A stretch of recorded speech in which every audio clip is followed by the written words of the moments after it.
Eyewitness News. Eyewitness News First at 4 continues on this Thursday, November 17th. Occupy Wall Street protesters on the move. They're moving kind of quickly. Let's check in again with Shannon Sohn up in Newscopter 7.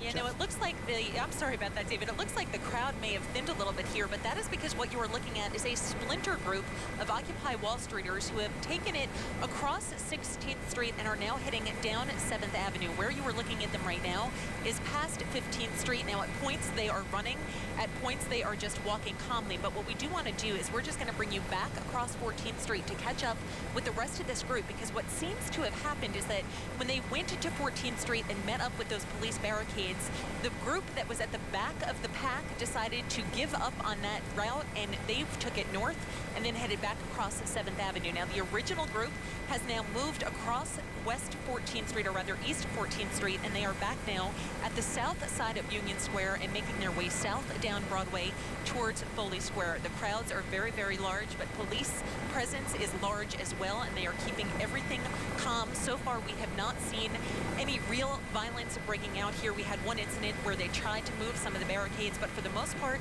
a calm scene here. Just a lot of people reporting live over Union Square. Shannon Sohn, Channel 7 Eyewitness News. Shannon, thank you. Many of those protesters most likely on their way to Lower Manhattan right now. Occupy Wall Street demonstrators plan to march across the Brooklyn Bridge starting in less than a half an hour. Our coverage continues with Eyewitness reporter Jim Dolan live at City Hall. Jim. Yeah, Dave, the police are here. They are ready for the protesters when they arrive. The plan is for them to arrive from the north. They'll go around City Hall. They'll go around the Broadway side of City Hall, and then they'll come up Center Street, right here, where we're standing right here, and then they'll be escorted across the street to the Brooklyn Bridge. Of course, that is where it gets dicey. You see the sign across the street. It says anybody on the roadway blocking traffic is subject to arrest. And let me tell you, they have plenty of police officers here to enforce those rules. Police officers in riot gear near and around the bridge, ready. Of course, you know, several weeks ago, the protesters did block traffic on the Brooklyn Bridge, and there were several hundred arrests. Big differences between that protest and this. Mainly, the difference is there are fewer protesters than that day, and a whole lot more police officers here to handle those protesters. So we don't expect anything like that now, and we don't expect the protesters to be blocking traffic on the bridge. They say they will stay on the pedestrian side, and the police are here to make sure they stay on the pedestrian roadway and not block traffic. So we're going to see. We'll be here live, and we'll let you know when it's happening. For now, reporting live from City Hall, Jim Dolan, Channel 7 Eyewitness News. All right, thanks, Jim. We're going to check back with Jim in a little bit later in the newscast. Meanwhile, we're going to look at some other news that's topping our news this half hour, and some dramatic moments at LaGuardia Airport last night. A security scare for a flight from North Carolina heading to New York after the captain suddenly disappeared in the middle of the flight. And making the situation worse, a passenger tried getting into the cockpit. It turns out it was all one big misunderstanding.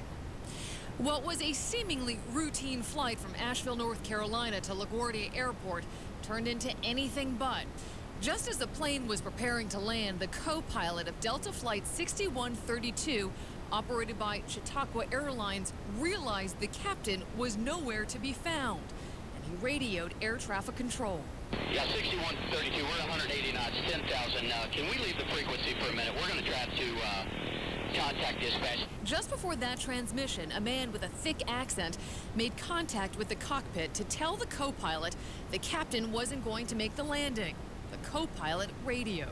The captain has disappeared in the back, and I have someone with a thick foreign accent trying to access the cockpit right now, and I got to deal with this situation. It turned out to be a false alarm. The captain was trapped in the bathroom by a faulty door latch and had given the passenger with a heavy accent the security code for the cockpit door.